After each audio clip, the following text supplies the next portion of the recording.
In the winter of 1951, a 31-year-old woman walked into the segregated ward of Johns Hopkins Hospital in Baltimore. She was a mother, a tobacco farmer, and a descendant of the enslaved. She was seeking help for a knot in her womb. But as she lay on that operating table, a surgeon did something that was never written in her consent forms. With a cold scalpel, he removed 2 small slivers of her cervix, one healthy, one malignant. At that exact moment, the woman began to fade. But a new entity was being born. Up until that morning, every human cell ever placed in a laboratory dish had died. Science was a graveyard of failed attempts to keep human life breathing outside the body. But these cells did not die. They did not wither. They doubled. Every 24 hours, they replicated with a ferocity that terrified and exhilarated the men in white coats. They called them HeLa. Her name was Henrietta Lacks. And this is her untold story. Welcome to ValtR. We don't look at the world. We audit the systems that run it. You are now inside the vault. This was the 0 point. The moment where a human being was successfully transformed into a perpetual engine. A biological machine that could be reproduced, packaged, and sold across every border on Earth. But look closer at the ledger. While Henrietta was buried in an unmarked grave in the red clay of Virginia, her cells were being launched into space. They were being used to test the polio vaccine. They were becoming the silent, invisible foundation of a multi-billion-dollar pharmaceutical empire. This is not a medical story. This is a forensic investigation into the immortal asset. We are here to perform an autopsy on the greatest heist in biological history. An extraction of wealth so deep, and so clinical, that it redefined what it means to own your own life. How much is your DNA worth to a corporation that never has to pay you back? To understand how a single woman's cells became a global commodity, we have to look at the landscape of 1951. At the time, the medical world was a collection of silos. Research was slow. Human biology was a mystery locked behind the wall of mortality. But when George Guy, the head of tissue culture research at Johns Hopkins, realized that Henrietta's cells doubled every 24 hours, he didn't just see a scientific breakthrough. He saw a factory. He began shipping HeLa cells to any scientist who asked, for free. It was presented as a gift to humanity. But in the world of high-status forensics, we know that nothing is ever truly free. By giving the cells away, Guy established the HeLa standard. He ensured that every major laboratory in the world was using the same biological blueprint. It was a masterstroke of market dominance. If everyone is building on your foundation, you own the building. Soon, the demand outpaced the supply of a single university lab. The first cell factory was commissioned at Tuskegee University. This was the birth of Bio-Capitalism. A production line where the raw material was a human being, and the output was infinite scientific data. While the medical industry was celebrating this miracle, the Lacks family was living in a different reality. They were tobacco farmers and laborers. They were the people the system was designed to overlook. The architecture was perfect.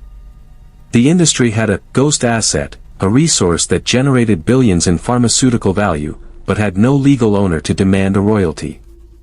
Henrietta was dead, her family was uninformed, and the corporations were busy patenting the future. This chapter of history reveals a cold truth: wealth is not always created by hard work. Sometimes, it is simply extracted from those who don't know they are being mined. In the eyes of the elite, Henrietta Lacks wasn't a mother. She was the most efficient piece of infrastructure ever discovered.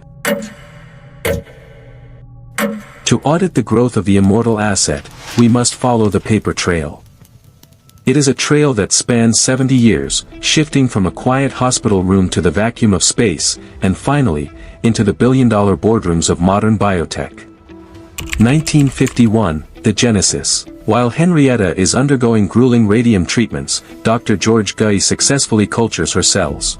For the first time in history, a human cell line is dubbed Immortal. But the forensic record shows that Henrietta was never told. She died in October of that year, unaware that she was leaving behind a biological empire. 1952, the industrial shift. The first cell factory is established at the Tuskegee Institute. The goal was simple: mass production. HeLa cells become the first living biological material to be shipped through the mail. They wrap them in specialized containers and send them across the globe like a new form of currency. 1953, the polio pivot. Jonas Salk is desperate to test his polio vaccine, but he needs a massive, consistent supply of human cells. HeLa provides the answer. Because of Henrietta's cells, the vaccine is proven safe.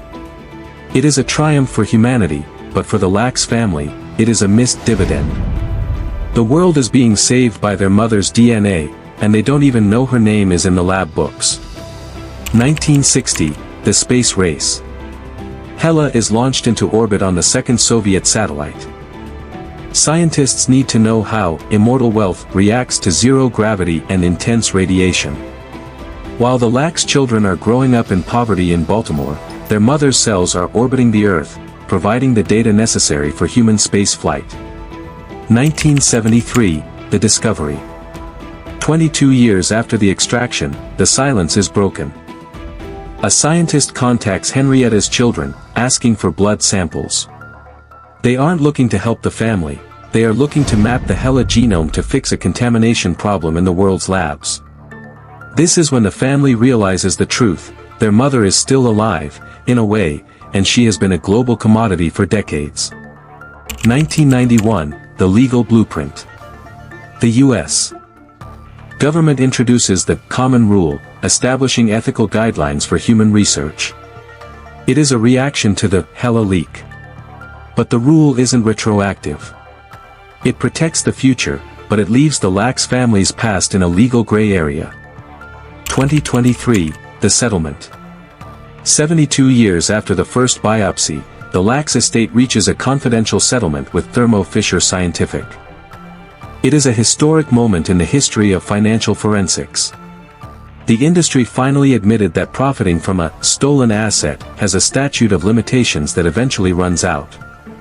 The timeline reveals a clear pattern: the system prioritized the velocity of science over the consent of the source. For 70 years, the Immortal asset was a line item on everyone's ledger except the people who actually owned it. In any financial investigation, the narrative is secondary to the audit. To understand the true scale of the Immortal asset, we must look at the evidence cards. We must look at what was reported, by whom, and when the wealth began to detach from the source. We begin with the utility card. National Institutes of Health, 2013, confirms that HeLa cells have been the foundation for over 75,000 scientific studies. They were the source code for the development of chemotherapy, gene mapping, and in vitro fertilization. But if we look closer at the document, U.S. Patent Office, we find thousands of patents that mention HeLa cells by name. Each patent represents a private legal claim of ownership, a fence built around a piece of Henrietta's biology. Then, we look at the market valuation card. While the cells were originally distributed for free, they quickly became a commercial product. Biological Resource Centers, 2022, reports that a single vial of HeLa cells can retail for anywhere between $400 and $10,000 depending on the modification. This is the definition of value extraction. The raw material was taken for $0, processed through scientific innovation, and sold back to the world at a 1,000% markup. Finally, we examine the settlement card. For decades, the industry used the scientific benefit as a shield against liability. However, document, Lacks vs. Thermo Fisher, 2023, legal filing changed the ledger. The lawsuit alleged that the corporation made billions by mass-producing and commercializing Henrietta's living tissue while knowing the family had never consented. The fact that a settlement was reached, behind closed doors, is the ultimate proof of a biological debt that the system finally had to pay. But the ledger is still unbalanced. In wealth psychology, we call this systemic parasitism. It occurs when an industry builds its entire infrastructure on a resource it does not pay for. The evidence isn't just in the lab reports, it is in the gap between the multi-billion-dollar market caps of biotech giants and the medical debt still held by the Lacks descendants. The industry claims that without this free access to HeLa, modern medicine would be 50 years behind. But the forensic question remains, is a miracle truly a miracle if it is built on a foundation of theft? Or is it simply a very successful, 70-year business model? Every forensic audit eventually collides with a human reality. In the case of the Immortal asset, there is a profound friction between the macro benefit of science and the micro tragedy of the individual. The industry defense has always been built on a foundation of scientific utilitarianism. They argue that the ends justify the means. They point to the millions of lives saved by the polio vaccine, the progress in cancer research, and the mapping of the human genome. From their perspective, Henrietta Lacks did not lose her cells, she gave them to the world. They view the extraction as a contribution to the commons, a necessary sacrifice for the survival of the species. But from the perspective of wealth psychology, we see a different blueprint. We see a displacement of ownership. While the scientific community was celebrating Henrietta as a hero, her children were living in the shadows of a system that had effectively forgotten they existed. For 20 years, they had no idea that their mother's DNA was being bought and sold like a blue-chip stock. When they finally found out, the psychological impact was not one of pride, but of profound violation. Imagine being unable to afford a simple doctor's visit, while knowing that the multi-billion-dollar pharmaceutical industry is built on your mother's blood. This is the scarcity virus in its most literal form. It is the psychological trauma of seeing your own heritage commercialized, patented, and locked behind a paywall that you cannot penetrate. The industry claims that, at the time, there were no laws against taking tissue samples.